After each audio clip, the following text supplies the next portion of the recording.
جب تک جیوں میں آقا کوئی غم نہ پاس آئے، کوئی غم نہ پاس آئے۔ اے محبوب، یہ آپ سے عورتوں کے بارے میں فتویٰ پوچھتے ہیں، عورتوں کے بارے میں فتویٰ پوچھتے ہیں۔ کس بارے میں؟ عورتوں کے متعلق کیا چیز؟ عورتوں کے متعلق یہ سوال کرتے ہیں کہ ان کو وراثت میں حق ملے گا کہ نہیں ملے گا۔ جیسے بیویوں کو اگر ان کا انتقال ہو جائے، ان کے شوہروں کا انتقال ہو جائے تو ان کو وراثت ملے گی کہ نہیں، یا بیٹیاں ہیں، لڑکیاں ہیں تو لڑکیوں کو باپ کی طرف سے وراثت ملے گی یا نہیں۔ یہ فتویٰ پوچھنے کے لیے حضور پاک صلی اللہ علیہ وسلم کے پاس لوگ آئے۔ پوچھنے کی وجہ کیا تھی؟ وجہ یہ تھی کہ ایام جہالت میں، دور جہالت میں عرب لوگ عورتوں کو وراثت نہیں دیتے تھے۔ مشرکین کا طریقہ تھا، وہ عورتوں کو وراثت کا حق نہیں دیا کرتے۔ اگر کسی عورت کا شوہر انتقال کر جائے تو اس عورت کو کوئی بھی اس کے شوہر سے حصہ نہیں ملتا، بلکہ الٹا اس کو کوستے کہ تو ایسی منحوس ہے کہ تیری وجہ سے تیرا شوہر انتقال کر گیا۔ یہی چیز ہندوستان میں بھی تھی، جس عورت کا شوہر انتقال کر جائے اس عورت کو منحوس سمجھتے تھے کہ یہ منحوس ہے، اور اس کو گھروں میں آنے نہیں دیتے تھے۔ ودوا عورت کو گھروں پہ آنے نہیں دیتے۔ کیوں؟ سارے لوگ مل کر کے یہی کہتے کہ یہ عورت کے اندر کچھ نہ کچھ برائی ہے جس کی وجہ سے اس کا شوہر انتقال کر گیا۔ سارا بلیم اس عورت پر ڈالتے تھے کہ اس کے شوہر کے مرنے کی یہی وجہ ہے، یہ منحوس عورت ہے، یہ گھر میں قدم رکھی اور شوہر کا انتقال۔ یہ سب باتیں بناتے کون تھے؟ ظاہر سی بات ہے شوہر کی ماں، اس کی ساس، یہ سارے بکھیڑے کھڑے کر رکھ کے رکھتی کہ یہ میری بہو منحوس ہے، میرے بیٹے کو کھا گئی، یہ ڈائن ہے، یہ چڑیل ہے۔ یہ آج بھی الفاظ ہیں، آج بھی ہیں۔ یہ مشرکین کا زمانہ تھا، مشرکین عرب اس کے قائل تھے۔ اگر مسلمانوں میں کوئی اس طرح سے کرتا ہے، اللہ کی پناہ، وہ گناہ کبیرہ میں مرتکب، بہت بھیانک گناہ میں۔ اگر اس کا الٹا ہو جائے تو تمہاری بہو مر گئی تو پھر کس کو بلیم کریں گے؟ تمہارا بیٹا منحوس تھا جس کی وجہ سے عورت چلی گئی؟ نہیں، یہ کبھی نہیں کہا جائے گا، یہ کبھی نہیں کہا جاتا، کیونکہ جاہلیت کے زمانے میں مشرکین کے ہاں چت بھی ان کا، پٹ بھی ان کا، سارا یہ نحوست کا جتنا بھی پلندہ ہے وہ عورتوں کے سر پر ڈالا جاتا تھا، مردوں کے نہیں۔ اب ایک چیز یہ بھی کہ ان کے شوہروں سے ان کو وراثت نہیں ملتی تھی، دوسری چیز ایک اور بھی تھی عرب میں رائج۔ وہ کیا ہے؟ کسی لڑکی کا باپ انتقال کر گیا، مالدار کی لڑکی تھی، اب یتیم ہو گئی۔ اب یتیم ہو گئی تو عرب کیا کرتے تھے؟ یتیم بچوں کو اپنی کفالت میں لے لیتے تھے، چلو میں پالتا ہوں اس کو، کیونکہ اب اس کی ماں کی دوسری شادی ہونا مشکل ہے، اب میں اس لڑکی کو لے کر کے پالتا ہوں۔ یتیم لڑکی کو لے کر کے پالتے تو تھے عرب، لیکن ان کی نیت خراب ہوتی تھی۔ کیا چیز؟ اس کے مال کے اوپر نظر ہوتی تھی۔ اس کا باپ جو مال چھوڑ کر کے گیا یتیم، تو یاد اگر وہ اچھی لگتی، ان کو خوبصورت ہوتی تو خود ہی نکاح کر کے رکھ لیتے کہ مال کہیں دوسری جگہ نہ جائے۔ یتیم لڑکی کا مال ہے کہ اس کے باپ کی طرف سے اس کو جو ملا ہے، شادی کر لیں گے تو سب ہماری گھر میں رہے گا، شادی کر لیتے۔ اور اگر وہ بدصورت نظر آئی، اس کو اچھی نہیں لگی، تو شادی خود بھی نہیں کرتا اور دوسری جگہ شادی بھی نہیں کراتا، کیونکہ دوسری جگہ کرائے گا تو مال پورا ٹرانسفر ہو جائے گا، جس سے نکاح کر کے جیا جائے گا، یہ لڑکی پورا مال ادھر لے کر چلی جائے گی، اپنے باپ کی طرف سے جو کچھ بھی اس کے پاس حصہ ہے وہ سب لے کے چلی جائے گی۔ یہ دو برے رسم و رواج تھے مشرکین میں، ایک تو بیوی کو اس کے شوہر کا حق نہ دینا وراثت میں، اور دوسرا یتیم لڑکیوں کو پال کر کے عرب اگر اچھی نہ لگے تو نہ خود شادی کرتے، نہ دوسروں کو شادی کروا دیتے۔ اس کے مال پر قبضہ کر کے بیٹھے رہتے، اس کے مرنے کا انتظار کرتے، پھر اس کو کسی نہ کسی بہانے سے مار بھی ڈالتے۔ تو یہ طریقہ موجود تھا، اس کے بارے میں سوال ہوا۔ اب یہی فتویٰ پوچھا گیا تھا کہ شریعت اسلامیہ، میرے آقا صلی اللہ تعالیٰ علیہ وسلم کا دین حق، یہ کیا کہتا ہے؟ دین اسلام اس مسئلے میں کیا کہتا ہے؟ تو رب تعالیٰ جواب فرما رہا ہے، زبان رسول پاک کی ہے، کلمات رب ذوالجلال کے، قل اللہ یفتیکم فیہن، تم فرما دو کہ اللہ تمہیں ان کا فتویٰ دیتا ہے۔ وما یتلی علیکم فی الکتاب فی یتامی النساء اللاتی لا تؤتونہن، اللہ فرماتا ہے جو تم پر قرآن میں پڑھا جاتا ہے ان یتیم لڑکیوں کے بارے میں کہ تم انہیں ان کا حق نہیں دیتے اور انہیں نکاح میں بھی لانے سے منہ پھیرتے ہو، اور جو تم اور کمزور بچوں کے بارے میں۔ تو اب رب تعالیٰ جواب کیا فرما رہا ہے؟ ان تقوموا للیتامی بالقسط، اللہ کا جواب یہ ہے کہ یتیموں کے حق میں انصاف پر قائم رہو، جتنا اس کا حق ہے اسے پورا دو۔ اگر تمہیں وہ بھاگ گئی، ٹھیک، اچھی لگی، نکاح کر لیا، ٹھیک ہے، زندگی بھر بیوی بن کر رہے گی۔ نکاح نہ کرنا ہو تو اس کے مال کی وجہ سے اسے روک کر کے رکھنا اور اس کے مرنے کا انتظار کرنا، یہ بہت بڑا گناہ ہے۔ اسے یا تو دوسری جگہ بیاہ کر کے دے دو یا پھر اس کو اس کے مال کی مالک اسے بنا دو۔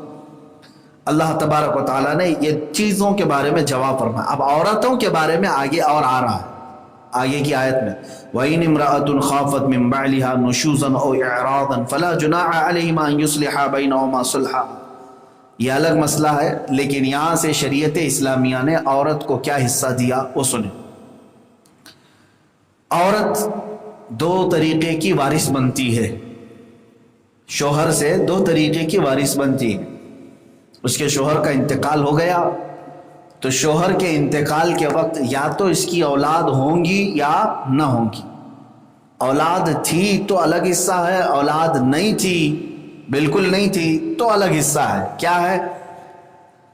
اب وہ وراثت کے جو کیلکولیشن ہے وہ پورا لکھ کر کے بتانا پڑتا ہے، پھر بھی اورل میں آپ کو اتنا بتا دیتا ہوں کہ اگر جیسے خالدہ کا شوہر زید ہے، زید کا انتقال ہوا، خالدہ کے گھر میں کوئی بچے نہیں تھے، تو شوہر کے مال سے نصف اس کو ربع یعنی چوتھائی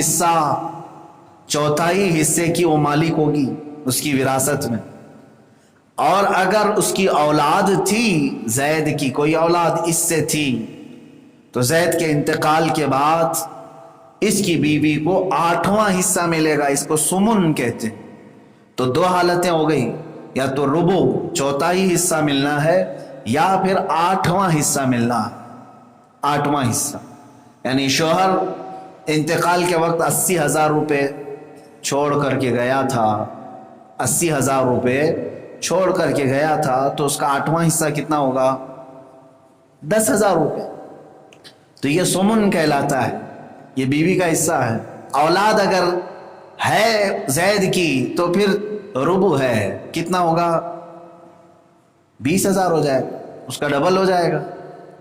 80,000 چھوڑ کر کے گیا ہے تو ربع کتنا کہلائے گا؟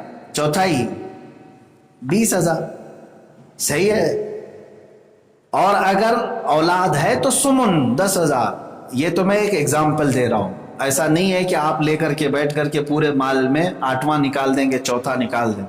جب بھی وراثت کا مسئلہ آئے تو سارے وارثین لکھ کر کے آپ مفتی کے پاس پیش کریں کہ فلاں کا انتقال ہوا ہے، اس کے انتقال کے بعد اس کی بیوی ہے، اس کے بیٹے ہیں، اس کی بیٹیاں ہیں، اس کی ماں ہے، اس کے باپ ہیں، اس کے بھائی بہن، جتنے لوگ موجود ہیں وہ لکھ کر کے دیں، تب پھر وراثت کا صحیح جواب آپ تک پہنچایا جائے گا۔ ایسا نہیں کہ آپ بیٹھ کر کے الگ الگ خود سے ڈیوائڈ کریں، اس کا کیلکولیشن ہے۔ اور میں آپ کو بتا دوں، احکام جو شریعت کے ہیں، احکام وضو کے احکام ہیں نا، یہ نماز کے احکام ہیں، روزے کے احکام ہیں، روزہ کب سے کب تک رکھنا ہے، حج کے احکام ہیں۔ شریعت میں جو احکام آئے ان میں سب سے زیادہ احکام اگر قرآن میں کسی کے بیان کیے گئے تو وراثت کے احکام، سب سے زیادہ وراثت کے احکام قرآن میں بیان کیے گئے، اس کی اہمیت بھی سمجھو۔ اور میرے آقا صلی اللہ تعالیٰ علیہ وسلم نے یہ بھی ارشاد فرمایا، قیامت کے قریب علم اٹھا لیا جائے گا، علم اٹھا لیا جائے گا، جاہلوں کو لوگ اپنا سردار بنا لیں گے، امام بنا لیں گے اور ان سے فتویٰ پوچھیں گے۔ یہ حدیث پاک ہے مشکاۃ شریف، حضور صلی اللہ تعالیٰ علیہ وسلم فرماتے ہیں جاہلوں سے لوگ فتویٰ پوچھیں گے اور وہ جاہل بغیر علم کے فتویٰ دے بھی دیں گے، خود بھی گمراہ ہوں گے، امت کو بھی گمراہ کریں گے۔ تو علم اٹھا لیا جائے گا۔ اسی کے ساتھ میرے آقا صلی اللہ علیہ وسلم فرماتے ہیں سب سے پہلے جو علم اٹھایا جائے گا، علم تو بہت ہے نا، قرآن کا علم ہے، حدیث کا علم ہے، تفسیر ہے، فقہ ہے، اصول فقہ ہے، منطق ہے، فلسفہ ہے، جغرافک ہے، میتھمیٹکس ہے، الگ الگ علم ہے، سائنس ہے۔ علم اٹھا لیا جائے گا، علم زیادہ نہیں رہے گا۔ تو حضور نے فرمایا ان علوم میں سب سے پہلے جو علم اٹھایا جائے گا وہ وراثت کا علم ہے، وراثت کا علم اٹھا لیا جائے گا، سب سے پہلا جو اٹھائے جانے والا علم۔ آج آپ کو میں بتاؤں، میرے اپنے اندازے کے مطابق اگر 100 علماء موجود ہوں، جاہلوں کی بات ہی نہیں کر رہا ہوں، علماء کی بات کر، جو 12 سال پڑھ کر کے عالم فاضل مکمل ہو چکے ہوں، ان میں 100 علماء ہوں تو وراثت کے مسائل لکھ کر کے دینے والے شاید 5 ہوں یا 10 ہوں گے زیادہ سے زیادہ۔ علماء کے اندر یہ چیز اب نہیں رہ گئی۔ عوام کی بات تو چھوڑو، کیونکہ اس سے ٹچ ہی نہیں رہا علماء کا۔ ظاہر سی بات ہے، ٹچ کیوں نہیں رہا؟ عوام ان تمام باتوں کا سوال کرنا ہی چھوڑ چکی ہے۔ ان کو معلوم ہے سوال کریں گے تو جائیداد پھر کسی کے حق میں زیادہ چلی جائے گی، ادھر آ جائے گی۔ 2 بیٹے ہیں باپ کے، کروڑ روپے ہیں، باپ نے چھوڑا ہے، 2 بہنیں بھی ہیں، سوال ہی نہیں کرتے، اب فتویٰ ہی نہیں پوچھتے۔ کیوں؟ انہیں معلوم ہے 1 کروڑ ہم دونوں بھائی 50-50 ڈیوائیڈ کر کے رکھ لیں گے، کون آنے والا ہے دیکھتے ہیں۔ اب فتویٰ پوچھیں گے تو پھر شریعت بتائے گی کہ تمہاری 2 بہنیں جو بیاہ کر کے گئی ہیں ان کا بھی تمہارے باپ کے مال میں حق ہے، ان کا بھی حق ہے۔ اب ظاہر سی بات ہے، اب پھر مال میں 2 کی بجائے اب 3 حصے ہو جائیں گے، 3 حصے ہو جائیں گے۔ تو 3 حصے معمولی نہیں ہوتے، یہاں 50-50 جو مل رہے تھے وہ ڈائریکٹ 30 پہ آ جاتے ہیں، اور دل پر جو ہے سانپ لوٹنے لگتا، ارے یہ بہنوں کو 30 لاکھ دینا پڑے گا۔ شادی بھی دھوم دھام سے کر کے دیے، جہیز بھی دیا، سب کچھ دیا، پھر اب باپ کی پراپرٹی میں سے 30 لاکھ بھی دینا پڑے گا۔ اے میرے عزیز، یہ دے دو آج خیر ہے، ورنہ قیامت کے دن 1 درہم کی وجہ سے لوگ جہنم میں جا رہے ہوں، 1 درہم کی وجہ سے۔ بہنوں کا حق یا عورتوں کا حق جو دبا کر کے بیٹھا ہے، حدیث پاک میں یہ بھی ملتا ہے قیامت کے دن اس کا پیٹ اتنا بھاری ہوگا کہ زمین تک لٹک رہا ہوگا، وہ حرام کھایا ہوا ہے۔ اور دوسری آیتیں ہیں جس میں اللہ نے فرمایا ہے کہ اس کے پیٹ میں جہنم کی آگ ہی بھری جائے، یہی اس کے لیے زیادہ بہتر ہے جو دوسروں کا حق کھایا ہے، یتیموں کا حق کھایا ہے۔ عورتوں کے معاملات میں جو آج ڈاما ڈول رہتے ہیں، ارے چھوڑو دیکھیں گے، بعض لوگ تو اب یہ کہتے ہیں کہ نہیں فتویٰ نہیں، ہم جا کر کے کورٹ سے حل کر لیں گے مسئلہ، کورٹ میں ہم ڈال دیں گے۔ کورٹ میں ان کو معلوم ہے کہ 10 سال کھینچیں گے تو 1 کروڑ تو 10 سال تک یوز کر ہی لیں گے، پھر دیکھا جائے گا۔ 10 سال گزر جائیں گے، 12 سال گزر جائیں گے، اور کورٹ ایک تھوڑی نہ ہے، سیشن کورٹ ہو تو پھر ڈسٹرکٹ کورٹ میں جائیں گے، ڈسٹرکٹ کے بعد پھر ہائی کورٹ میں جائیں گے، ہائی کورٹ کے بعد پھر سپریم۔ 35 سال تو ویسی لائف گزر جائے گی۔ یہ بھی کئی لوگوں کی اس طرح کی بری نیتیں ہوتی ہیں، لیکن انہیں معلوم نہیں سپریم کے بعد ایک احکم الحاکمین کی بھی کورٹ ہے، وہ عدالت عالیہ میں تو تجھے پہنچنا ہی ہے، وہ اس وقت تو پہنچے گا جب تیری سانسیں اکھڑ رہی ہوں، دینا چاہ رہا ہوگا لیکن تیرے پاس ہوگا کچھ نہیں۔ اور ایک بات یہ بھی یاد کر لیں، بہنیں نرم دل ضرور ہوتی ہیں لیکن قیامت کے دن یہ معاف نہیں کریں گی، ان کے بارے میں بھی ہے، ان سے کہے گا بھائی کہ میں تیری شادی کیا، تجھے گھر پر بلاتا رہا، کھلاتا پلاتا رہا، باپ کے مال میں سے تھوڑا تجھ کو نہیں دیا، کوئی بات نہیں، آج تو مجھے معاف کر دے۔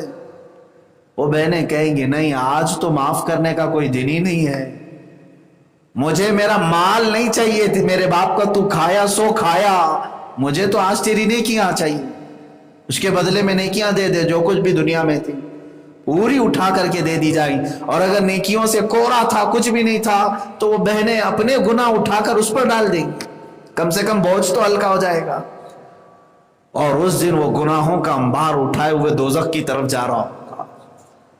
تو جن لوگوں نے حق تلفی کی ہے، فتویٰ پوچھنے کی بھی کیا ضرورت ہے؟ مسلمانوں، اللہ کا خوف رکھو، دل میں ڈر رہے تو پھر آپ کو ادھر ادھر دھکے کھاتے ہوئے گھومنے کی بھی ضرورت نہیں۔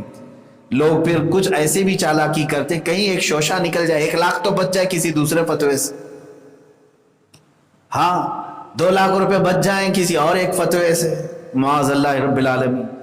اگر تمہیں اللہ رب العزت کا خوف ہے تو یہ ہیلے بہانے ہرگز نہیں کرو گے، تمہیں رب تعالیٰ کا ڈر ہو بس۔ اب اللہ تبارک و تعالیٰ نے عورتوں کے متعلق فرمایا کہ ان کا حق دے دو، تو میں نے 2 صورتیں بتائی عورتوں کو۔ اگر اس کے شوہر کی اولاد تھی تو ربع ملے گا، یعنی 1/4 حصہ، نہیں 8واں حصہ، اور اگر اولاد نہیں تھی، اولاد بالکل نہیں تھی، تو پھر اس کو اس کے مال کا 1/4 حصہ۔ پھر آپ پوچھیں گے باقی 3 حصے کہاں جائیں گے؟ سوال آپ کریں گے اولاد تھی نہیں تو 1/4 دے رہے ہیں، اس کو پورا مال دے دو نا بیوی کو، بیٹے بھی نہیں بیٹیاں بھی نہیں۔ ایسا نہیں میرے عزیزوں، دوسرے وارثین دیکھے جائیں گے، اس کے شوہر کی ماں تھی یا باپ تھا یا پھر کوئی اور وارثین، پھر اس میں بٹ کر کے واپس پھر بیوی کو ملے گا، پھر بیوی کو آئے گا۔ یہ مسئلہ رد کا ہے۔ وراثت کے مسائل بہت طویل ہیں، بہت طویل ہے، بہت طویل۔ میں خود محسوس کرتا ہوں ایگزام میں، مفتی کورس کے بھی ایگزام میں، فضیلت کے بھی ایگزام میں، جو ہمارے آخری سال کے ہوتے ہیں، یہ وراثت کے مسائل پڑھائے جاتے ہیں۔ 3 گھنٹے 3.5 گھنٹے کا وقت ہوتا ہے ایک پیپر کا، اس میں صرف 2 ہی سوال آتے ہیں، اور وہ 2 سوال بھی حل نہیں ہو پاتے، آدھے رہ جاتے ہیں۔ یہ وراثت کے مسائل صرف 2 ہی سوال آتے ہیں، 3 گھنٹے میں وہ بھی حل نہیں ہو پاتے۔ آپ کو میں یہ صرف اور صرف اس کی اہمیت سمجھنے کے لیے بتا رہا ہوں کہ پورے ذہن کا اس پر حاضر رہنا، کس کا حصہ کتنا مل رہا ہے، کتنے اس میں سے نکل رہے ہیں، بہت ساری چیزیں ہیں۔ یہ سب دیکھا جائے گا کہ باپ سے پہلے بیٹے کا انتقال ہو گیا، باپ سے پہلے بیٹی کا انتقال تو نہیں ہوا، کیونکہ پھر اس کو وراثت میں حصہ نہیں ملے گا۔ شریعت کی بہت ساری اصول ہیں۔ خیر، عورتوں کے حقوق کے متعلق 2 صورتیں بتائی، شوہر سے اس کو ملنے والی۔ اب یہ تو رہی بات شوہر سے ملنے کی، تو کیا شادی ہو جانے کے بعد عورت خالی اپنے شوہر سے ہی لے گی؟ نہیں، وہ اپنے میکے سے بھی لے گی، اس کے باپ سے بھی اسے ملے گا۔ اگر عورت 70 سال کی بھی ہو جائے اور اس کے باپ کا کوئی حصہ موجود ہے تب بھی اسے ملے گا۔ یہ نہیں ہے کہ غیر شادی شدہ تھی، چھوٹی بیٹی ہے اس لیے اس کو دینا پڑے گا، نہیں، شادی ہو گئی ہو، وہ اماں بن گئی، وہ نانی بن گئی، وہ دادی بن گئی ہو، تب بھی وہ اپنے باپ کا حصہ لے گی۔ یہ قرآن کی طرف سے حکم ہے، اللہ کی بارگاہ سے۔ عورت اپنے باپ کی طرف سے جو اس کا ترکہ ہے وہ ضرور لے گی۔ اب یہاں ایک صورت آتی ہے جو مرد حضرات کرتے ہیں بہت سارے، اس مسئلے کو بھی سن لیں۔ عورتیں ایموشنل جلدی ہوتی ہیں اور بلیک میل بھی ہوتی ہیں، یا تو ان کا شوہر بلیک میل کرے گا، کئی جگہوں پر ایسا ہوتا ہے ایموشنل کر کے، یا تو پھر اس کے گھر والے بھائی رو دھو کر کے۔ کس لیے ایموشنل کریں گے؟ معاف کرانے کے لیے۔ شوہر اپنا مہر معاف کرانے کے پیچھے پڑا رہتا ہے۔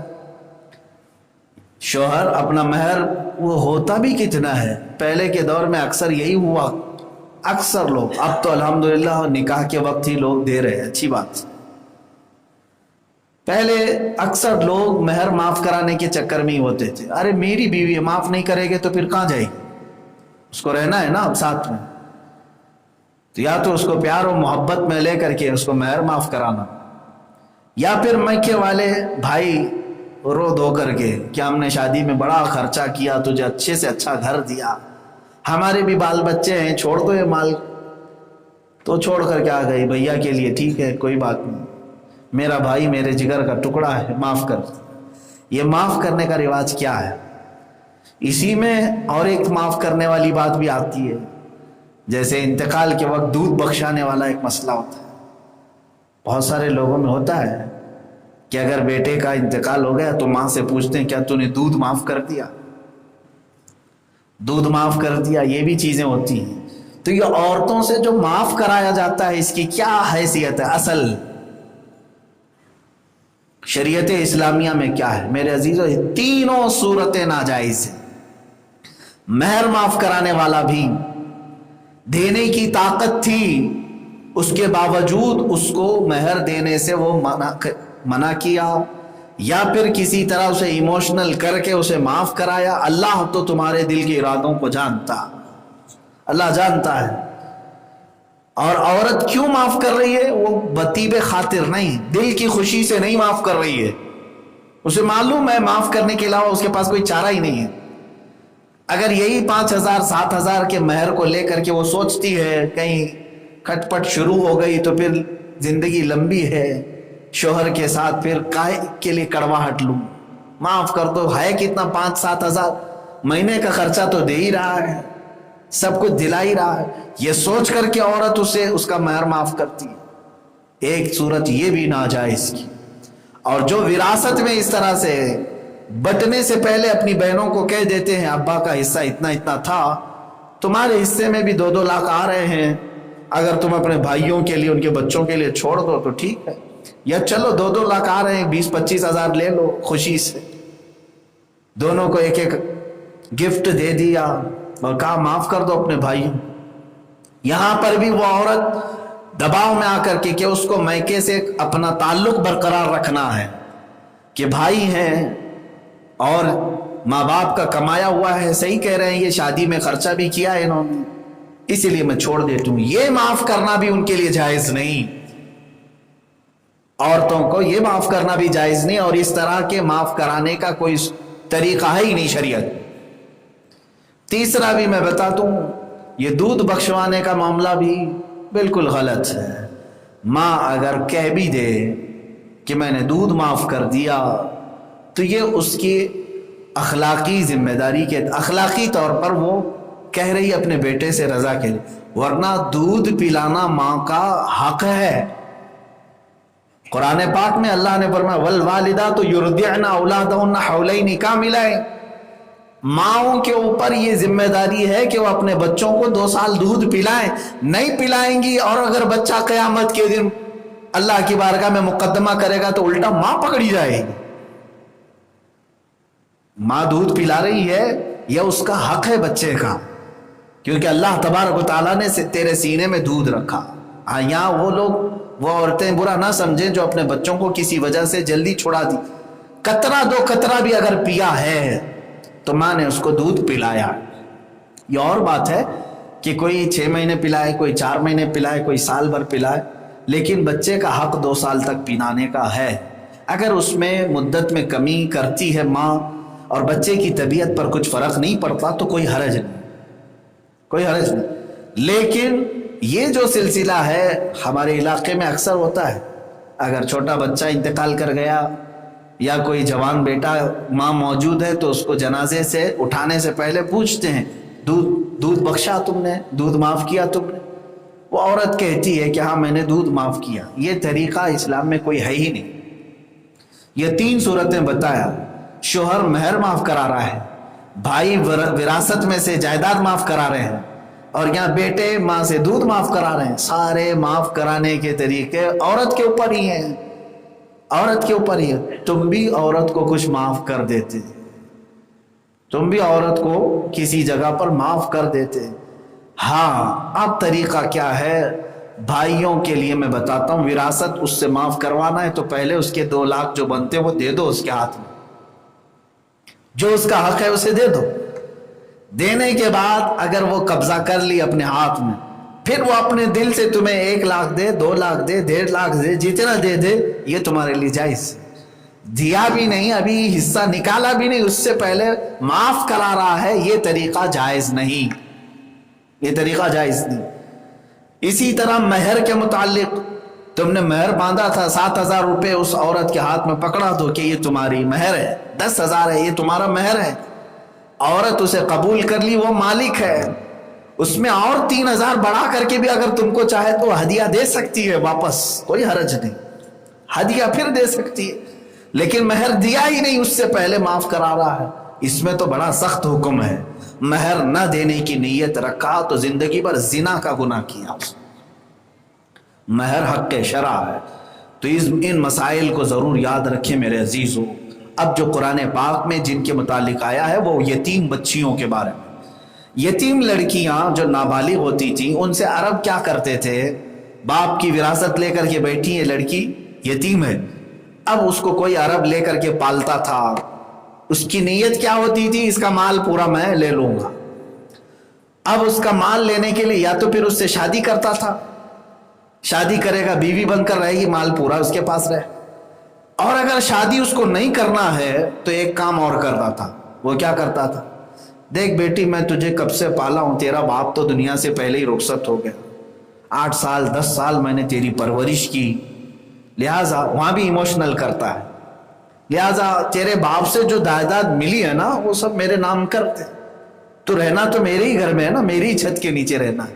وہ لڑکی نابالغ اگر وہ کہہ دیتی ہے کہ ٹھیک ہے، اب نیا باپ یہی ہے نا اس کے کہ ابا یہ سب مال تو تمہارا ہی ہے، اگر وہ معاف کر بھی دے تو بھی جائز نہیں، یتیم کا مال وہ معاف کر بھی دے تو بھی اس شخص کو لینا جائز نہیں۔ ان الذين ياكلون اموال اليتامى ظلما انما ياكلون في بطونهم نارا وسيصلون سعيرا۔ اللہ فرماتا بے شک وہ لوگ جو یتیموں کا مال ناحق کھاتے ہیں، بے شک وہ اپنے پیٹ میں جہنم کی آگ بھرتے ہیں، ان قریب اللہ انہیں دوزخ میں جھونک دے گا، دوزخ میں چلے جائیں۔ میرے عزیزو، یتیموں کے مال کے متعلق بہت سیریس رہنا ہے، ان کا ایک پیسہ بھی تمہارے لیے وبال جان بن جائے، ہلاک ہو جاؤ، برباد ہو جاؤ۔ دوسروں کے مال کے لیے اتنی تاکید نہیں آئی جتنا یتیموں کے مال کے لیے آئی، یتیموں کے لیے، کیونکہ وہ اللہ رب العزت کی طرف سے خصوصی درجے میں ہے۔ 2 لوگوں کے متعلق کہا گیا، ایک بیوہ عورت اور دوسرا یتیم بچہ، یہ جب ہاتھ اٹھاتے ہیں دعا کے لیے تو اللہ اور ان کے درمیان قبولیت کے لیے کوئی حجاب نہیں، براہ راست ان کی دعائیں قبول ہوتی۔ یتیم کے لیے اور بیوہ کے لیے احکام آئے، اس لیے ان کو نہ چھیڑو نہ ان کا مال لو۔ بہت سارے لوگ بیوہ عورتوں کے مال کھا گئے، کچھ یتیم بچوں کے مال کھا گئے، یہ دونوں صورتیں حرام کی اور جہنم کی آگ بھرنے کی۔ تمہیں معلوم نہیں یتیم بچوں کے متعلق حدیث مصطفیٰ صلی اللہ تعالیٰ ایک صحابی آئے ہیں حضور پاک صلی اللہ تعالیٰ علیہ وسلم کی بارگاہ میں عرض کرتے ہیں، آقا میرا دل بہت سخت ہو گیا ہے، قرآن کی آیتیں سنتا ہوں، نماز پڑھتا ہوں، لیکن آنکھوں سے آنسو کبھی نہیں آتے، اللہ کی یاد میں رونا نہیں آتا، اور دوسرے صحابہ پھوٹ کر کے رو پڑتے ہیں، جہنم کے خوف سے وہ رونے لگ جاتے ہیں، لیکن مجھے ایسا نہیں ہوتا۔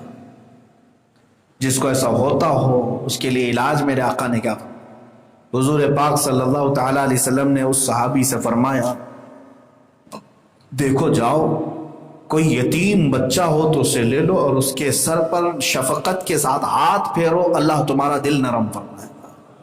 یہ علاج میرے آقا نے فرمایا۔ یہاں وظیفے پہ وظیفے پڑھ رہے ہیں دل کو صاف کرنے کے لیے، تسبیح پہ تسبیح گھما رہے ہیں، لیکن دل کی نرمی میرے آقا نے فرمایا یتیموں کے سر پر ہاتھ، یتیموں کی کفالت کرنا اتنا بڑا ثواب ہے۔ میرے آقا فرماتے انا وکافل الیتیم ہاکذا، یہ انگلیاں، یہ دیکھ رہے ہیں آپ، ہاتھ کا یوں اشارہ کیا حضور صلی اللہ علیہ وسلم، یہ ہاتھ یوں دکھا کر کے ممبر پر فرمایا انا وکافل الیتیم ہاکذا، یہ حدیث میں ہے اس لیے میں بھی ہاتھ دکھا رہا ہوں۔ اللہ کے نبی صلی اللہ علیہ وسلم نے فرمایا میں اور یتیم بچے کی پرورش کرنے والا قیامت کے دن ایسے ہوں گے جیسے 2 انگلیاں۔ کیا مطلب؟ اتنا قریب وہ حضور کے ساتھ کھڑا ہوگا جیسے شہادت کی انگلی اور بیچ کی انگلی موجود۔ یہ میرے آقا صلی اللہ تعالیٰ علیہ وسلم نے فرمایا۔ اور ایک حدیث پاک یہ بھی ملتی ہے، اللہ کے نبی صلی اللہ تعالیٰ علیہ وسلم کسی راستے سے گزر رہے تھے، رات کا وقت تھا، رات کے وقت ایک گھر پر خوب روشنی تھی۔ یہ لائٹنگ کا زمانہ نہیں ہے کہ چائنا کی لائٹنگ لگا کر کے وہاں پر کچھ فوکس کیا گیا ہو، مدینہ رسول کی بات ہے 1400 سال پہلے، رات کا وقت ہے لیکن چھت کے اوپر سے لے کر آسمان تک روشنی نظر آ رہی۔ یہ اہل بصیرت کی دیکھنے والی روشنی ہے۔ صحابہ نے رک کر کے دیکھا اور حضور سے پوچھا کہ آقا یہ ایک گھر الگ روشن دکھتا ہے، آسمان سے لے کر ان کے گھر کی چھت تک نور ہے، روشنی ہے؟ اللہ کے نبی صلی اللہ تعالیٰ علیہ وسلم نے فرمایا یہ نور ہے اللہ کی طرف سے، اس گھر کے انعام پہ ہے، یہ اتارا گیا ہے۔ کہا کیوں؟ میرے آقا نے فرمایا جاؤ دیکھو اس گھر میں دو میں سے ایک کام ہو رہا ہوگا، جاؤ اس گھر میں جا کر دیکھو دو میں سے ایک کام ہو رہا ہوگا، یا تو اس گھر میں یتیم بچے کی پرورش ہو رہی ہوگی، یا تو پھر آج ان کے گھر میں بیٹی کی پیدائش ہوئی ہوگی۔ اللہ کے نبی صلی اللہ تعالیٰ علیہ وسلم نے فرمایا، صحابہ فرماتے ہم جا کر کے دیکھتے ہیں اس گھر میں، تو پتہ چلا کہ آج ہی رات ان کے گھر میں ایک بچی کی ولادت۔ یتیم کی پرورش اور بیٹی کی پیدائش، یہ دونوں اللہ کے نور کو حاصل کرنے کا سبب ہے۔ وہ کتنے برے لوگ ہیں جو بیٹی کی پیدائش پر منہ پھیر لیتے، ناک بھون سکیڑ لیتے ہیں، افسوس کرتے ہیں پھر بیٹی ہو گئی، پھر بیٹی ہو گئی۔ کچھ جاہل تو ایسے بھی ہیں جو دوسروں کو تانا مارتے ہیں، ارے دیکھو اس کو تیسری بھی بیٹی ہوئی، چوتھی بھی بیٹی ہوئی۔ بیٹا اور بیٹی کیا تمہاری فیکٹری سے نکل کر کیا رہے ہیں؟ اللہ رب العزت دے رہا ہے۔ اللہ کریم جس بندے پر جتنی مہربانی فرمانا چاہے۔ میرے آقا صلی اللہ تعالیٰ علیہ وسلم کو میرے مولا نے 4 بیٹیاں عطا فرمائیں۔ یا دوسری ہو جائے تو لوگوں کو ٹینشن ہے، تیسری ہو جائے تو اور گھبراہٹ ہے، بلکہ بعض جگہوں پر میں نے یہ بھی سنا دوسری بیٹی تھی، چھوٹی بیٹی تھی، عورت پریشان تھی، بہت پریشان تھی، اور آئی ہمارے پاس، تیسرا حمل تھا، اتنی گھبراہٹ میں کہنے لگی کہ کچھ تو حضرت تعویذ کر دیں، کچھ تو بتا دیں کہ بیٹا ہو جائے۔ کہا یہ اللہ کی مرضی میں دعا کرو، ہاں کچھ وظیفے ضرور ہیں اللہ کی بارگاہ میں بیٹا مانگ سکتے، لیکن وہ عورت کچھ زیادہ ہی ٹینشن میں۔ اس نے کہا کہ بات دراصل یہ ہے، میرے شوہر نے مجھے دھمکی دی اگر تیسری بیٹی ہوئی تو اسی دن طلاق دوں گا، اسی دن میں چھوڑ دوں گا، میں یہ 9 مہینے کیسے گزاروں، یہ بہت پریشانی کے ہیں۔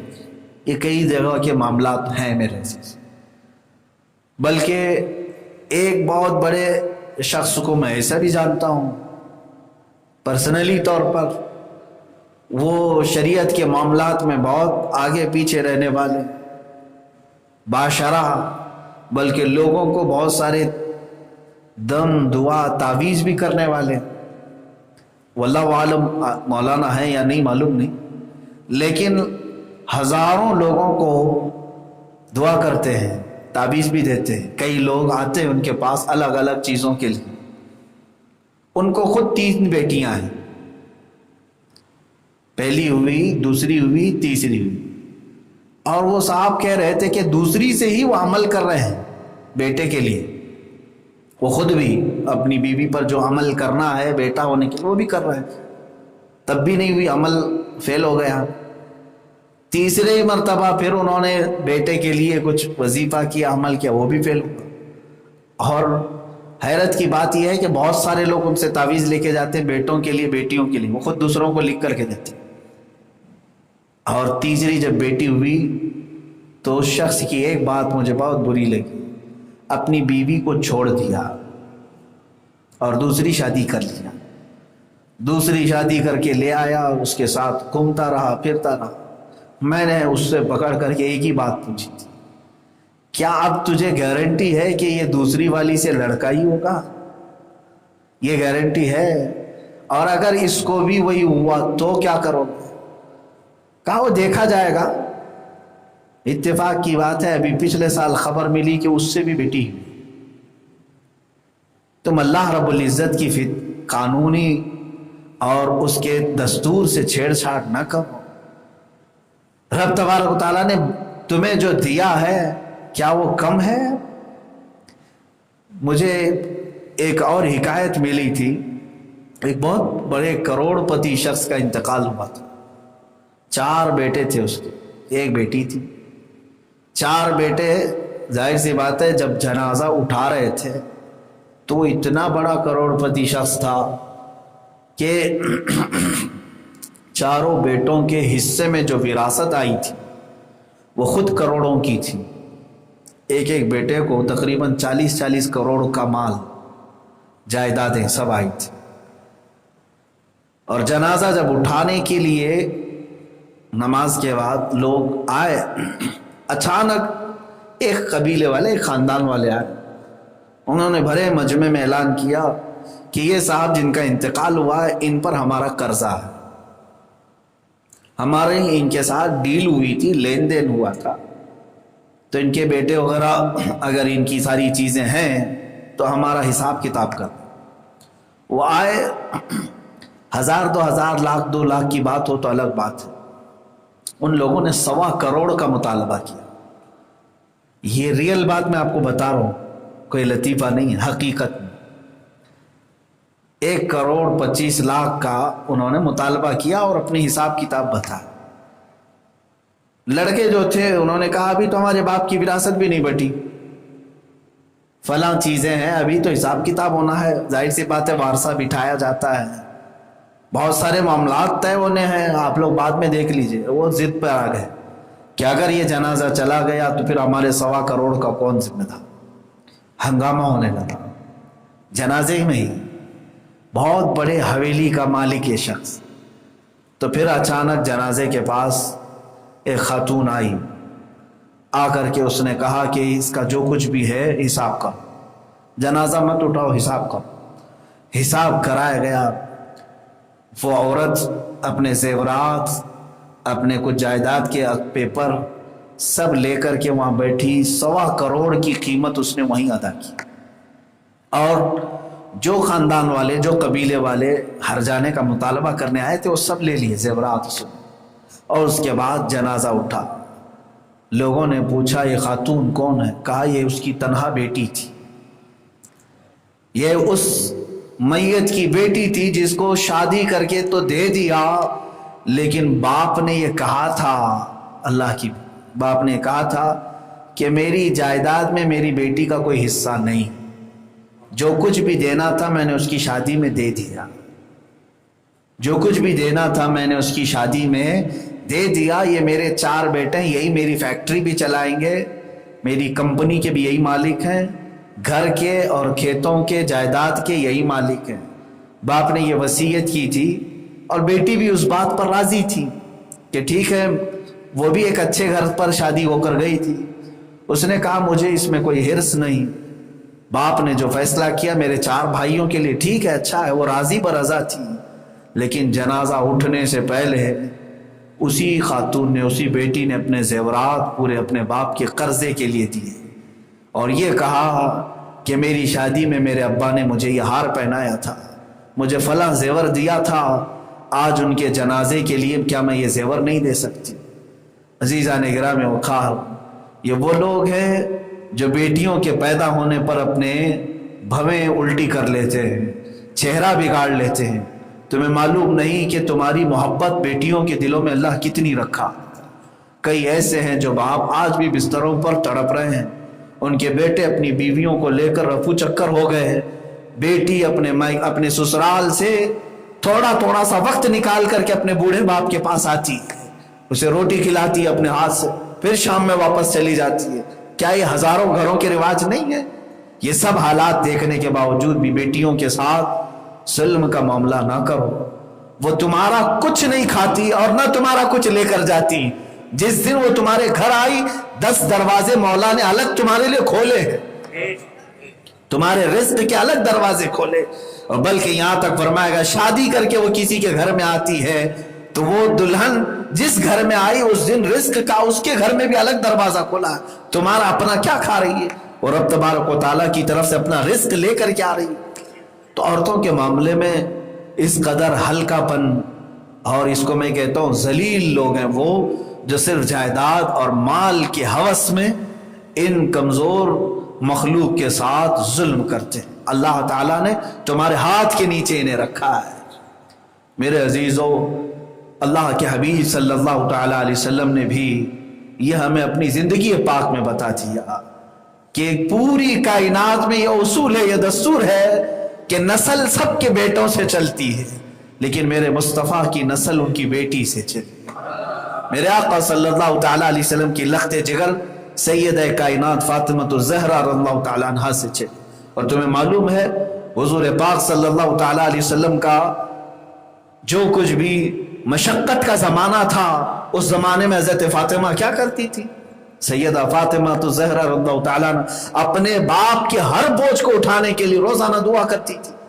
آپ کو معلوم ہے کہ حضور جب سجدے میں جا کر رو رہے تھے اتنا کہ سر نہیں اٹھاتے تھے، صحابہ نے بارہا کہا کہ میرے آقا سر اٹھا لے، حضور نے کسی کی بات پر سر نہیں اٹھایا۔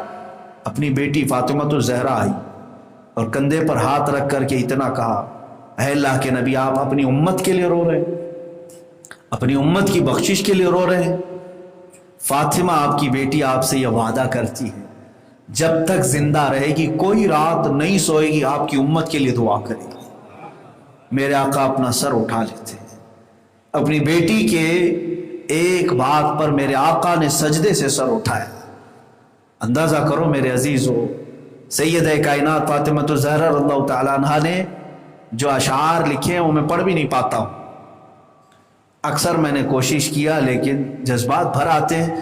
جس دن میرے آقا صلی اللہ تعالیٰ علیہ وسلم کو صحابہ نے اپنے کندھوں پر اٹھا کر کے قبر اطہر میں رکھا اور پھر مٹی دے کر کے آئے تھے، حضرت فاطمہ نے 4 اشعار کہے تھے، 4 اشعار وہ دل کو چھونے والے۔ انہوں نے جو صحابہ کو مخاطب کر کے کہا تھا، کیا تم نے آسمان کے آفتاب کو زمین کے نیچے دبایا؟ میرے باپ رسول مختار صلی اللہ تعالیٰ علیہ وسلم کے اوپر مٹی ڈال دی گئی، یہ ان کا غم تھا، اور یہ بیٹی ہی تھی حضور کی جو حضور کی جدائی کے غم میں 6 مہینے سے زیادہ زندہ نہیں رہی۔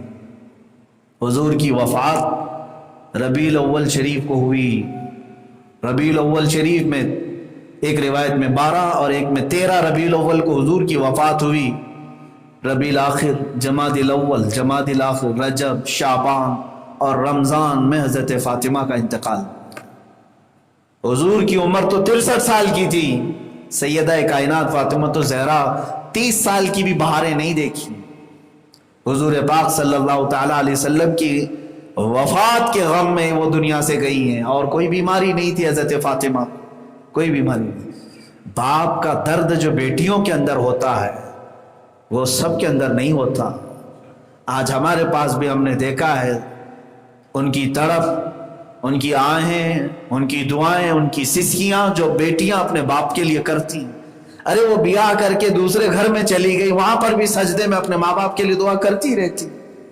پھر کیوں ان کو وراثت سے محروم کیا جاتا ہے؟ کیوں ان کو ترکے اور جائیداد سے ہٹایا جاتا ہے؟ وہ بھائی جو اپنے بہنوں کا حق مار کر کے بیٹھتے ہیں، یاد رکھو تمہارے گھر میں بھی اگر اللہ نے بیٹی دی ہے تو کہیں ایسا نہ ہو کہ تمہاری بیٹیوں کو بھی کوئی ٹھکرا دے، تمہاری بیٹیوں کو بھی کوئی اس طرح در در کی ٹھوکروں پر مجبور نہ کرے۔ اپنی بہنوں کا حق پورا دو۔ یہاں تک کہ بہنوں کے متعلق یہ بھی فرمایا کہ جب وہ آئیں تو ان کا استقبال کرو۔ کبھی کبھار وہ آتی ہیں، یہاں ایسا ہو جاتا ہے کہ کچھ گھروں میں ہوں گی جو بہنیں گھر خراب کرنے کی کوشش کرتی ہوں، کچھ گھروں میں ہوں گی اللہ ماشاء، باقی اکثر تو یہ ہوتا ہے کہ وہ صرف اور صرف اپنے دل کی تسلی کے لیے اپنے ماں باپ کے گھر آتی، بھائیوں کے ہاں آتی۔ جانتے ہیں آپ حضور پاک صلی اللہ تعالیٰ علیہ وسلم بیٹھے ہوئے تھے، صحابہ بیٹھے ہیں، ایک خاتون آئی حضور پاک صلی اللہ تعالیٰ علیہ وسلم کے پاس، اور وہ بھی قید ہو کر کے آئیں، قید ہو کر کے۔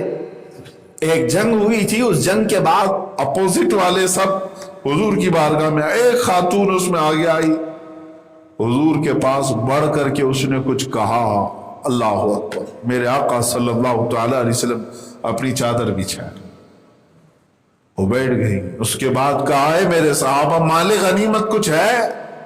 کہا حضور یا اتنا مال غنیمت آیا ہے, ہزاروں بکریاں تھیں, تو اس میں کئی 100 بکریاں نکالی اس خاتون کو دیا.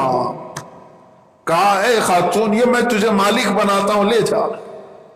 وہ اتنی ساری بکریوں کو ہانکتے ہوئے اپنی قبیلے کے پاس آئی.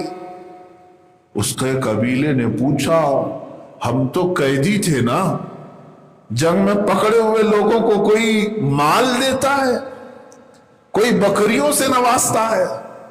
تو اس خاتون نے کہا تمہیں معلوم نہیں, وہ محمد الرسول اللہ ہے, محمد صلی اللہ تعالی علیہ وسلم. پوچھا کہ تمہارا کیا ایسا کام تھا جس کی وجہ سے انہوں نے تمہیں اتنی بکریاں دی؟ اب یہاں سنیں, صحابہ نے حضور سے پوچھا کہ آقا وہ اپوزٹ قوم سے آئی ہوئی ایک خاتون کو اپنی اتنی بکریاں دے دی. اللہ کے نبی صلی اللہ علیہ وسلم فرماتے ہیں اے میرے صحابہ اس چیز میں مجھ سے نہ الجھو, اس لیے کہ وہ میری ماں حلیمہ سعدیہ کی بیٹی شیمہ تھی جو میری بہن ہے.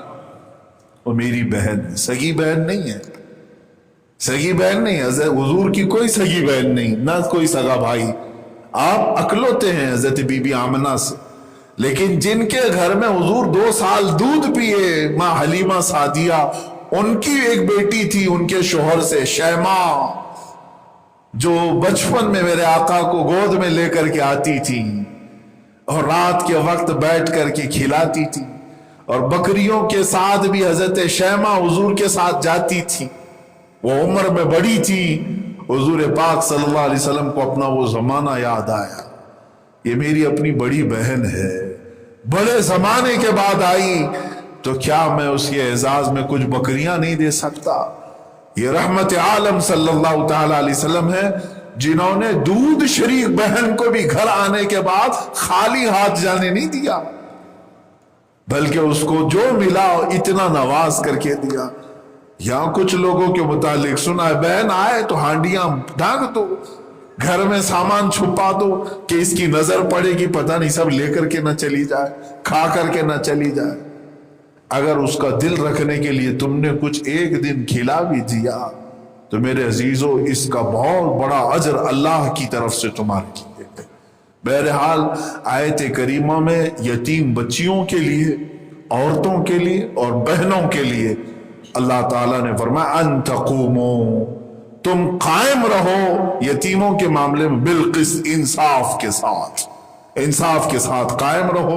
شریعت نے جو تمہارے اوپر احکام نافذ کیے اسی پر چلو, اسی میں تمہاری. کہ ان لوگوں کی طرفداری کبھی نہ کرنا جو خیانت کرتے ہیں, جھوٹے ہیں اور دھوکے باز ہیں, ان کی کبھی طرفداری نہ کرنا, ان کا وکیل نہ بننا جو گناہوں پر اڑے ہوئے ہیں.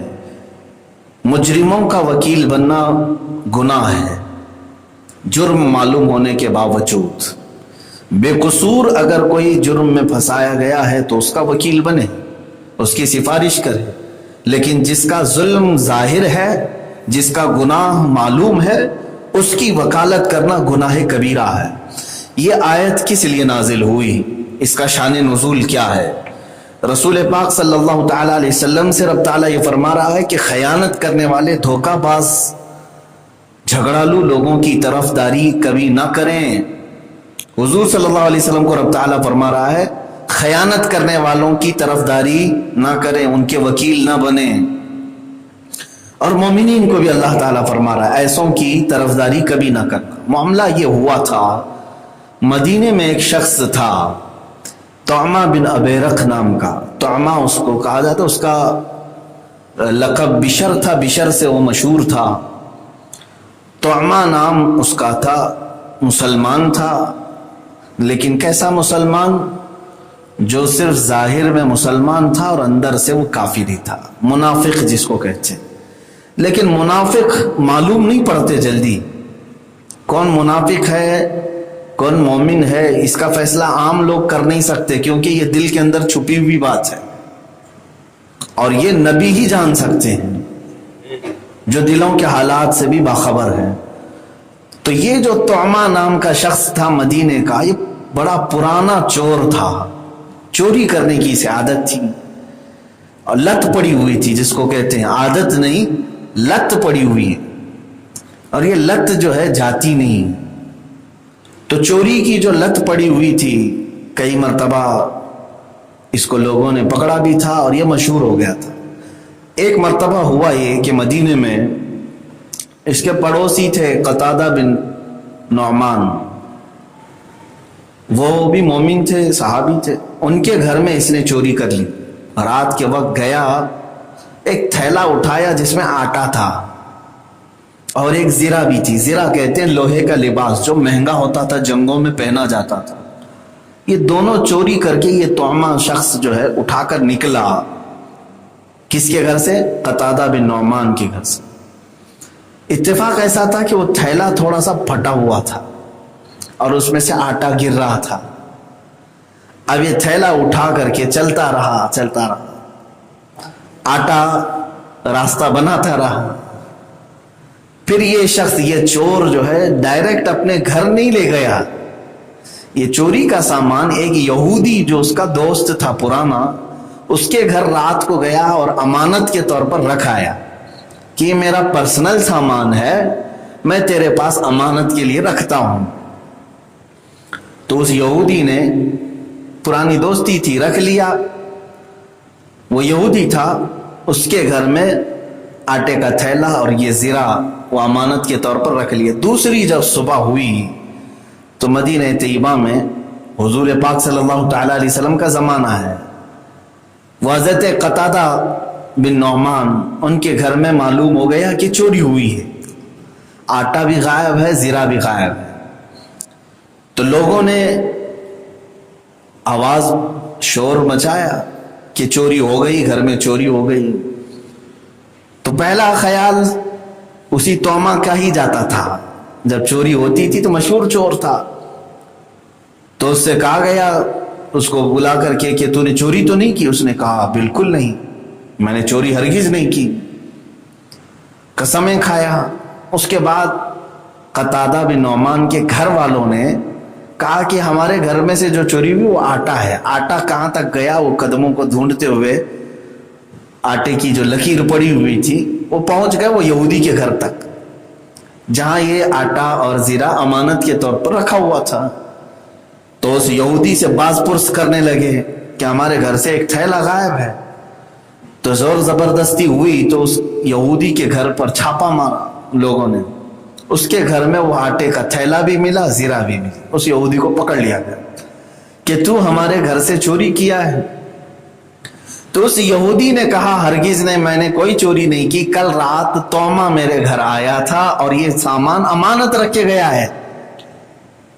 اب مسئلہ یہ تھا، طعمہ میرے گھر آیا تھا، امانت رکھ کر کے گیا ہے اور وہ امانت میری واپس لے گا۔ اب یہ مسئلہ کیا کیا جائے اس کو؟ تو یہ طعمہ کے گھر والوں کو پھر سے کہا گیا کہ دیکھو ہمارا شک تھا پہلے سے اور اسی نے چوری کیا اور یہودی کے ہاں امانت کے طور پر رکھ دیا۔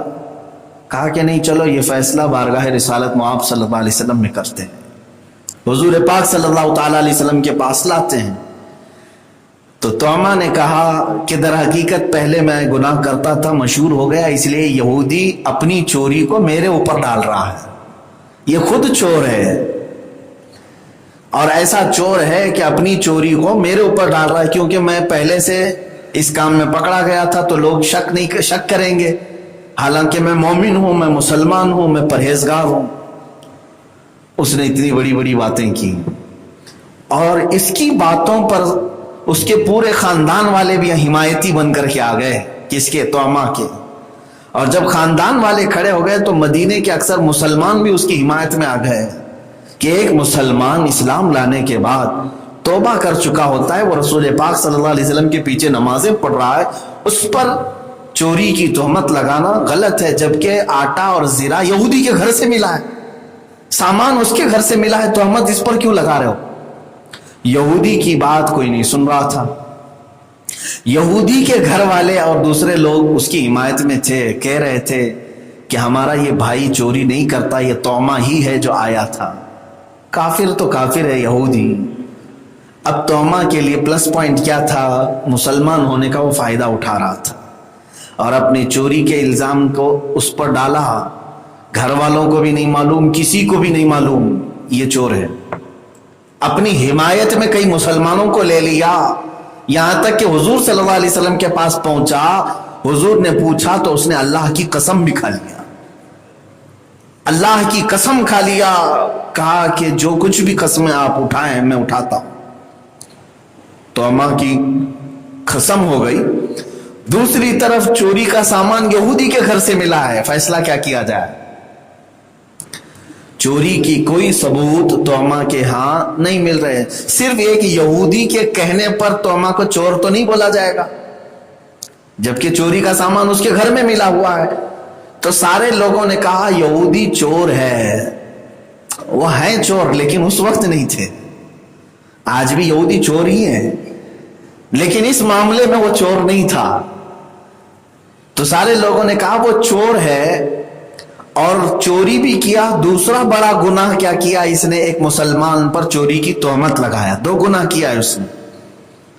ایک مسلمان کے گھر سے آٹا چوری کیا اور دوسرے مسلمان توما کو تہمت لگایا, الزام لگایا. دو گناہ اس کے ہیں. اب اس پر یہودی کی پکڑ کی جائے, اسے سخت سزا دی جائے کہ چوری جو کیا ہے اس نے. مطالبہ بڑھتا چلا گیا. حضور صلی اللہ تعالی, اس کو کہتے ہیں چوری پھر سینہ زوری. چوری کرنا پھر سینہ زوری کرنا. اب یہ آیتیں پڑھو تو آپ کو پتہ چلے گا. پہلے آیت میں تو اللہ نے فرمایا وَلَا تَكُلْ لِلْخَائِنِينَ خَصِيمًا, اے رسول دھوکہ دینے والے دغاباز لوگوں کے وکیل کبھی نہ بنے, ان کے طرفدار کبھی نہ بنے. پھر آگے رب تعالیٰ نے یہ بھی فرمایا کہ ان لوگوں کی طرف سے آپ کبھی بھی مقدمہ نہ لڑیں جو خیانت میں ڈالتے ہیں اپنے آپ کو.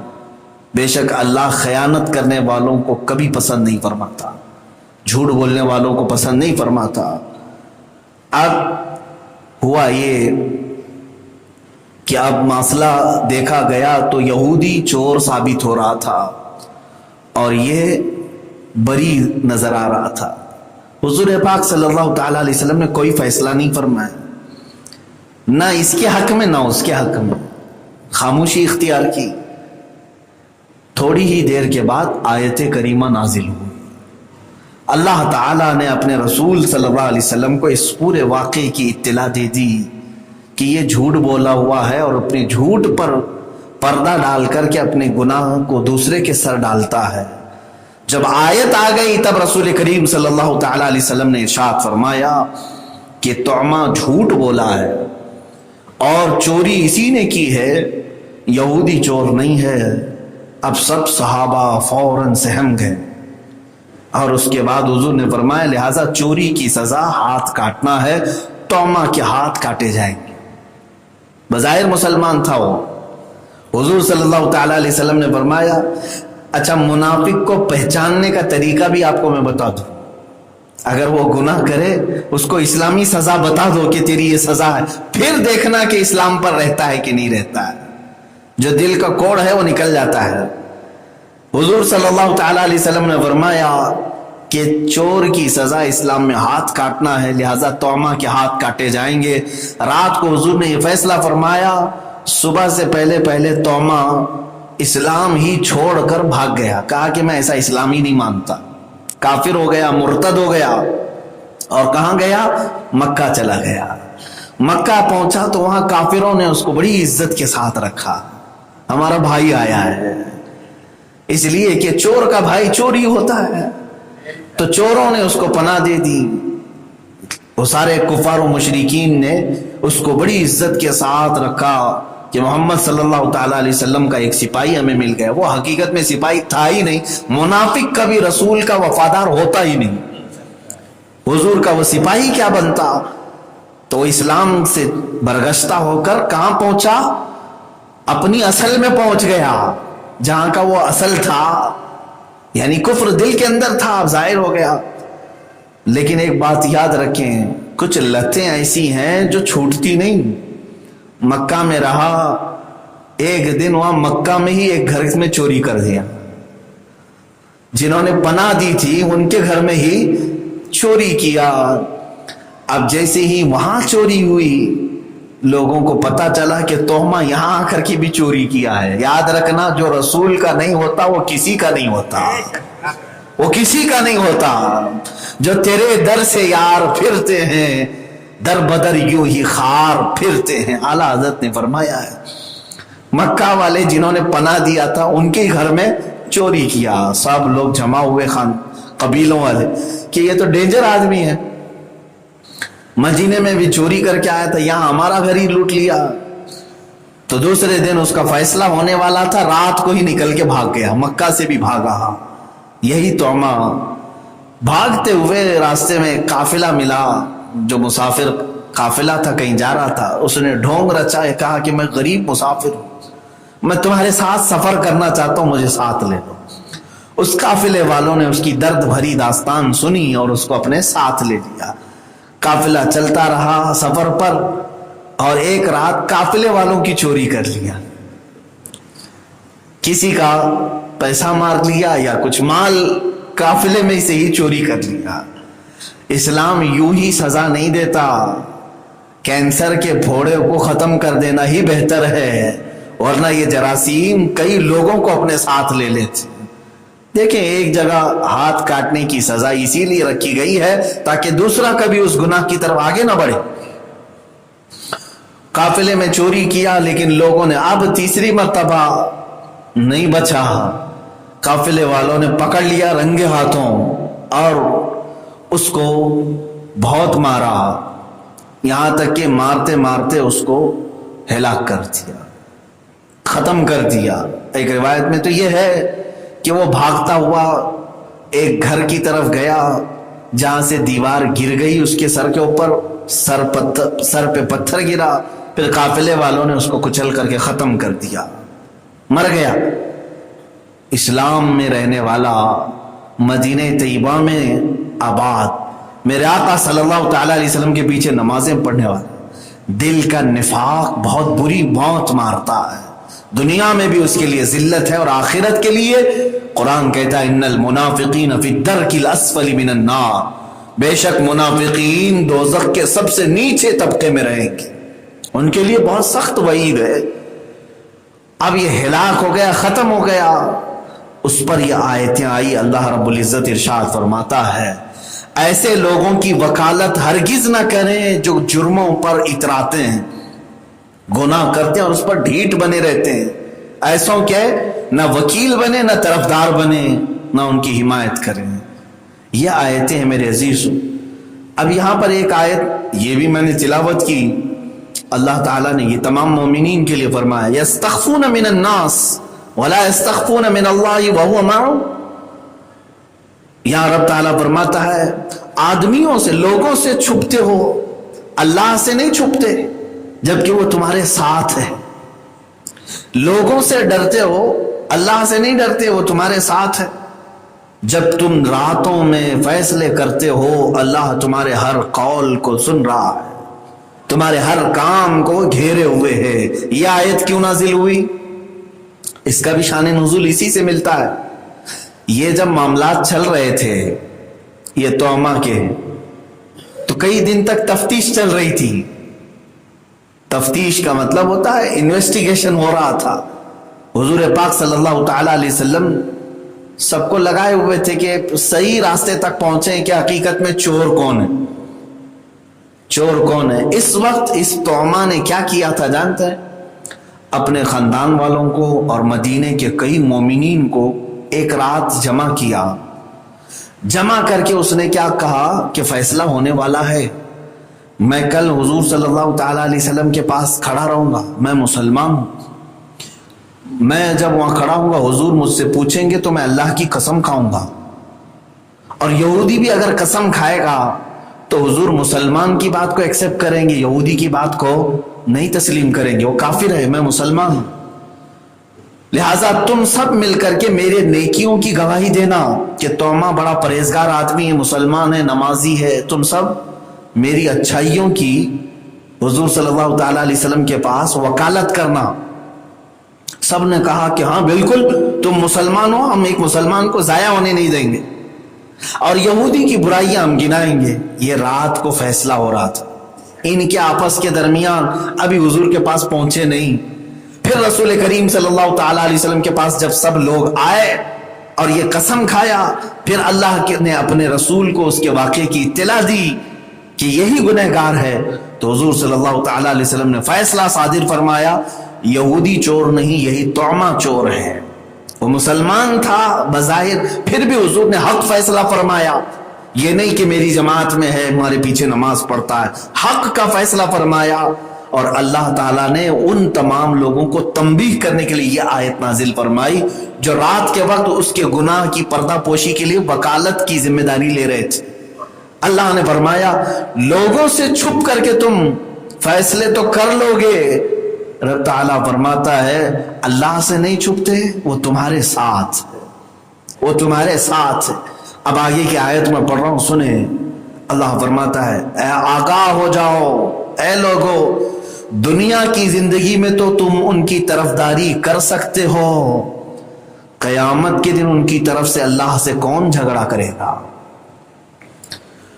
فَمَن يُجَادِلُ اللَّهَ عَنْهُمْ يَوْمَ الْقِيَامَةِ، اللہ فرما رہا ہے قیامت کے دن اللہ سے کون مقدمہ لڑنے کے لیے تیار ہے؟ آ جائے. اَمَّن يَكُونُ عَلَيْهِمْ وَكِيلًا، یا ان کا کون وکیل بننا چاہتا ہے، وہ آئے قیامت کے دن. میرے عزیزو، یہ بڑی جلال بھرے خطابات ہیں اللہ کے. ہے کسی کی جرأت جو اللہ کی بارگاہ میں وکالت کرے جرموں کی کسی کی؟ سوچو ذرا صحیح. یہاں تم کسی مجرم کی پردہ پوشی کرنے کے لیے اس کی وکالت کر سکتے، اس کی جانبداری. کئی لوگوں کو ہم نے دیکھا ہے، چاہے تمہارا بیٹا ہو، بھائی ہو، باپ ہو، اگر گناہ اس سے تم نے دیکھ لیا تو اس کی وکالت نہ کرنا، اس کی جانبداری بھی نہیں کرنا. بڑے گناہ میں تم مبتلا ہوگے، اس لیے کہ جس گناہ میں تم اس کی طرفداری کر رہے ہو اسی گناہ کے جرم میں تمہیں بھی اٹھایا جائے گا. زنا کیا ہوا ہے، تمہیں معلوم ہے، اس کے باوجود اسے بچانے کے لیے تم وکالت کے لیے آئے. چلو ٹھیک ہے، جانا ہی نہیں تھا، بولنا ہی نہیں تھا، خاموش رہتے، لیکن اس کی حمایت میں کھڑے ہو گئے، کہا کہ بہت پاکیزہ آدمی ہے. تو زنا تو اس نے کیا تھا، لیکن اس زنا کا گناہ تمہارے سر پر بھی رہے گا. اسی طرح چوری کی وکالت کر رہے ہو، چور تم نے اس کو رنگے ہاتھوں دیکھا ہے، بلکہ وہ چوری کا سامان لا کر کے تمہیں بیچا ہے، پھر جب پکڑا گیا تو تم اس کی حمایت میں اس کی پاکیزگی بیان کر رہے ہو کہ نہیں یہ کبھی نہیں چوری کرتا، یہ پاک آدمی ہے. تو چوری تو اس نے کیا تھا، لیکن چوری کا گناہ تمہارے سر پر بھی ہوگا. تم چوری نہیں کیے لیکن وکالت کیے ہو، طرفداری کیے ہو. گناہوں کی وکالت کرنا بہت سخت ترین گناہ ہے. اور دوسری آیت میں اللہ تعالیٰ نے فرمایا والذین لا یشہدون الزور، مومنوں کی علامات میں اللہ نے فرمایا جھوٹی گواہی یہ کبھی نہیں دیتے، جھوٹی گواہی کبھی نہیں. اور جو جھوٹ گواہی دیتا ہے قیامت کے دن بہت سخت ترین عذاب میں مبتلا ہوگا. اس کا چہرہ سیاہ کر دیا گیا ہوگا، کالا کر دیا گیا ہوگا، کالے چہرے کے ساتھ ایسے اٹھایا جائے گا کہ اس کے چہرے پر گوشت نام کی کوئی چیز ہی نہیں ہوگی، جیسے کسی نے نوچ لیا ہو، جگہ جگہ سے گوشت نوچا گیا ہو، اور ڈراؤنی شکل میں اٹھایا جائے گا. پوچھا گیا یہ کون ہے؟ کہا یہ جھوٹ کی گواہی دیتا تھا، بس جھوٹی گواہی دیتا تھا. عزیزان گرامی وقار، اللہ رب العزت سے ڈرو کہ وہ تمہارے ساتھ ہے، تمہارے ساتھ. تم خفیہ منصوبے بناؤ، خفیہ پلان کرو بیٹھ کر راتوں میں، تو کیا یہ سوچتے ہو کہ ہم لوگوں سے چھپ کر کے پلان کر رہے ہیں؟ اللہ فرمایا وَهُوَ مَعَهُمْ، وہ تمہارے ساتھ ہے، تمہاری ہر چیز کو سن رہا ہے، تمہارے تمام منصوبوں کو وہ بہتر جانتا ہے. اچھا اگر تم میں سے کسی کی جرأت ہے اور ہمت ہے تو کرے دنیا میں پلاننگ اللہ سے قیامت کے دن جھگڑا کرنے کی. وہاں تو حال یہ ہے میرے عزیز، ماں و شما تو چھوڑو، ہم اور آپ تو چھوڑو، آدم علیہ السلام سے لے کر عیسیٰ علیہ السلام تک جلیل القدر پیغمبر نفسی نفسی کہہ رہے ہوں گے. نفسی نفسی کا مطلب ہوتا ہے ہائے میری جان، ہائے میری جان، یعنی اپنی فکر کر رہے ہوں گے. انبیاء کی بات کر رہا ہوں جو معصوم ہیں، جن سے گناہ کبھی سرزد نہیں ہوا اور نہ وہ گناہ کی سوچ سکتے ہیں. جو پوری زندگی پاکیزہ رہے وہ قیامت کے دن اللہ کے خوف سے تھر تھرا رہے، کانپ رہے۔ کتنے فرشتے ایسے ہوں گے جن کو اللہ کی بارگاہ میں سفارش کرنے کی مجال نہیں ہوگی۔ قرآن کہتا ہے کم من ملک فی السماوات لا تغنی شفاعتہم، آسمانوں میں کتنے فرشتے ایسے ہیں، کتنے فرشتے ایسے ہیں جن کی سفارش تمہیں کوئی کام نہیں دے سکے گی سوائے اللہ کی اجازت کی۔ من ذا الذی یشفع عندہ، اللہ فرماتا ہے کون ہے جو اس کی بارگاہ میں سفارش کے لیے آگے بڑھے گا؟ سورس لگاؤ کہ کسی کا، کون ہے؟ الا باذنہ، سوائے اس کے جس کو اللہ اجازت دے گا۔ میرے عزیزو قیامت کے دن چپی ہوگی، بالکل چپ، کوئی بولنے والا نہیں، کوئی بولنے والا نہیں، کیونکہ سب کے اوپر دہشت طاری ہوگی، ہیبت طاری ہوگی، کوئی کلام نہیں کر رہا ہوگا، اور لوگوں میں یہ ہمت بھی نہیں ہوگی، مجال بھی نہیں ہوگی کہ اللہ رب العزت سے کیا بات کرے۔ اللہ تبارک و تعالیٰ کی طرف سے کوئی بات بھی نہیں آ رہی، فرشتے اپنی اپنی جگہوں پر خاموش ہیں، ملائکہ ملائے اعلیٰ جبرائیل سے لے کر اسرائیل تک علیہم السلام، کسی کی مجال نہیں، کسی کی ہمت نہیں۔ اور اس وقت کس بات کا تقاضا کر رہی ہوگی مخلوق جانتے ہیں؟ سارے انسان کس بات کا تقاضا کر رہے ہوں؟ وہ صرف یہ کہہ رہے ہوں کہ جنت میں جانا ہے یا جہنم میں جانا ہے، حساب تو شروع ہو جائے۔ حساب بھی نہیں شروع ہو رہا، یہ قیامت کی گرمی ہمیں کھائے جا رہی ہے، میدان کی تپش، سورج کی لو لوگوں کے جسموں کو پگھلا رہی ہے، سب ہیبت میں ہیں۔ اس وقت ساری مخلوق تمام نبیوں کے پاس سے ہوتی ہوئی جب میرے مصطفیٰ کریم صلی اللہ علیہ وسلم کے پاس آئے، تب اللہ کے نبی صلی اللہ تعالیٰ علیہ وسلم سجدہ فرماتے، ارشاد فرماتے، رب تبارک و تعالیٰ قیامت کے اس پورے میدان اتنے زمانے میں پہلی مرتبہ رب تعالیٰ کا اعلان آتا ہے، اس چپی اور اس خاموشی کو ختم کیا جاتا ہے، رب کا اعلان آتا ہے، وہ بھی کس کے لیے؟ اپنے حبیب کے لیے۔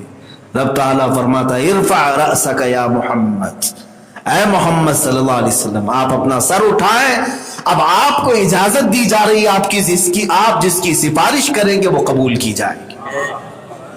یہ پہلی اجازت ہے رب کی طرف سے، یاد رکھنا رسول کریم صلی اللہ تعالی علیہ وسلم بھی جو سفارش کریں گے وہ اللہ کے حکم کے بعد، وہ قہار و جبار خدا کی اجازت کے بعد۔ حضور صلی اللہ تعالی علیہ وسلم کو جب اجازت اللہ تعالی مرحمت فرمائے گا، تب میرے رسول صلی اللہ تعالی علیہ وسلم پہلی مرتبہ یہ سفارش کریں گے کہ مولا تمام انسانوں کا پہلے تو حساب تو شروع فرما۔ اس کو کہتے ہیں شفاعت کبریٰ۔ شفاعت کبریٰ کا مطلب ہوا بڑی شفاعت جو سب کے حق میں حضور نے کی، مومنوں کے حق میں بھی، کافروں کے حق میں بھی، سب کے حق میں یہ شفاعت ہوئی۔ شفاعت کا مطلب سفارش، حضور صلی اللہ تعالی علیہ وسلم کی سفارش پر حساب شروع ہوا، حساب شروع ہوا، اس کو کہتے ہیں شفاعت کبریٰ۔ پھر دوسری مرتبہ میرے آقا صلی اللہ تعالی علیہ وسلم خاص سفارش کریں گے جو مومنین کے لیے ہوگی۔ وہ کیا سفارش ہوگی؟ اور وہ عرض کریں گے اے اللہ جو ایمان کی حالت میں دنیا سے آئے ان کے حساب میں تو نرمی فرما دے، ان کے حساب میں تو نرمی فرما دے اور ان کی بخشش کا اعلان فرما دے۔ اس کو شفاعت صغریٰ کہتے ہیں، یعنی یہ خاص شفاعت ہے ایمان والوں کے لیے، کافروں کے لیے نہیں۔ کافروں کی بخشش کی دعا بھی نہیں ہوگی، سفارش بھی نہیں ہوگی حضور کی طرف سے، وہ تو صرف حساب شروع کرنے کی سفارش ہوگی۔ میرے عزیزو اس قیامت کے منظر کو میں اس لیے عرض کر رہا ہوں، بتاؤ کس کی مجال ہے قیامت کے دن جو آج یہاں جھوٹی گواہی دینے کے لیے کورٹ میں بھی کھڑے ہو جائیں، عدالتوں میں بھی آ جائیں، جماعتوں میں بھی آ جائیں، میٹنگوں میں بھی آ جائیں، کیا وہ اللہ کے حضور بھی سفارش کریں گے ان جھوٹوں کی؟ مجرمین کی پشت پناہی کریں گے؟ ڈرو اللہ رب العزت کی ذات سے۔ اور اللہ نے اپنے رسول سے جب یہ فرمایا کہ جھوٹوں کی وکالت نہ کریں اے رسول، وَلَا تَكُنْ لِلْخَائِنِينَ خَصِيمًا، اب حضور صلی اللہ تعالی علیہ وسلم کے حکم کے بعد قیامت تک آنے والے سارے وکیلوں کے لیے، حکام کے لیے، حکام سے مراد جو حکومت میں ہے، پولیس کے لیے، عدالتوں پر بیٹھی ہوئی کرسیوں پر ججز کے لیے، انصاف کے ترازو کو تولنے والے منصفین کے لیے، یہ حکم عام ہے قیامت تک کے لیے کہ تم سب کے سب اس حکم میں شامل ہو کہ کبھی نہ، ہرگز کسی بھی خیانت دار کی حمایت ہرگز نہ کرنا، کسی خیانت دار کی حمایت ہرگز نہ کرنا، اس کی رشتہ داری دیکھ کر، اس کا خاندان دیکھ کر، اس کا پیسہ دیکھ کر کہ کبھی فیصلہ نہ کرنا۔ میرے عزیزو، یہ قرآن ہے جو عدل و انصاف سکھا رہا ہے، ورنہ تو اب عدل و انصاف بھی اٹھ گیا ہے۔ اب تو حالات ایسے ہیں کہ جو چور ہے اسی کی حمایت ہوتی ہے۔ عدالتیں بھی اب بکنے لگ گئی ہیں، عدالتوں کے بھی حالات ایسے ہیں۔ یہ یہیں کی بات نہیں، تقریباً پورے ملک، پورے دنیا میں اب ایسے ہی حالات ہیں۔ حکومت کے ماتحت عدالتیں چلتی ہیں، عدالت تو نام رکھ لیا گیا ہے، باقی سب کرسی پر جو ہوگا اس کی منشا کے مطابق جج بھی فیصلے کرتا ہے۔ وہ ضمیر بیچے ہوئے لوگ ہیں، اپنا سودا کیے ہوئے لوگ ہیں، غریبوں کا حق مارے ہوئے لوگ ہیں۔ اور ایک بات یاد رکھیں، حدیث پاک میں ملتا ہے قیامت کے دن جھوٹے جج، جھوٹے منصف، یعنی جھوٹ کی پیروی کرتے ہوئے فیصلہ سنانے والے کو اللہ تعالی نظر بھی نہیں فرمائے گا، اس کی طرف نظر رحمت بھی نہیں ہوگی۔ اللہ اپنی رحمت سے اسے بعید کر چکا ہوگا، اپنی رحمت سے اسے دور کر چکا ہوگا۔ یاد رکھیں، یہاں پر ساری چیزیں لوگوں کو دکھانے کے لیے، اس کو کہتے ہیں مانڈولی کرنا ہوتا ہے، کسی کی طرفداری میں مالدار کی طرف جھک کر کے فیصلہ دے دینا۔ حضور پاک صلی اللہ تعالی علیہ وسلم سے جب اللہ نے یہ بات پسند نہیں کیا، عام لوگوں سے کیسے پسند کرے گا؟ حضور صلی اللہ تعالی علیہ وسلم اس وقت اگر فیصلہ کر دیتے کہ ایک مسلمان ہے، چوری کا کوئی ثبوت بھی نہیں ہے اس کے پاس، یہودی کے گھر سے آٹا بھی ملا ہے، تھیلا بھی ملا ہے، حضور صلی اللہ تعالی علیہ وسلم ظاہر میں فیصلہ فرما دیتے کہ یہ طعمہ بری ہے، تو ظاہراً جو ہے کوئی چیز ایسا آبجیکشن کی نظر نہیں آتی۔ لیکن رسول پاک صلی اللہ تعالی علیہ وسلم سے ایسا کام اللہ تعالیٰ نے ہرگز پسند نہیں فرمایا۔ اگر عدالت میں ہوتا معاملہ تو ایویڈنس پہ چلتا نا، ایویڈنس، ثبوتوں کے آدھار پر ہی فیصلے ہوتے۔ اس وقت توما تو آج کی عدالت میں چھوٹ کے عزت کے ساتھ جا چکا ہوتا، لیکن رسول پاک کی عدالت اور ہے، دنیا کی عدالتیں اور ہیں۔ دنیا کی عدالتوں میں بیٹھے ہوئے جج ثبوتوں کے آدھار پر فیصلہ کرتے ہیں، رسول پاک صلی اللہ تعالی علیہ وسلم وحی خدا کے مطابق فیصلہ پر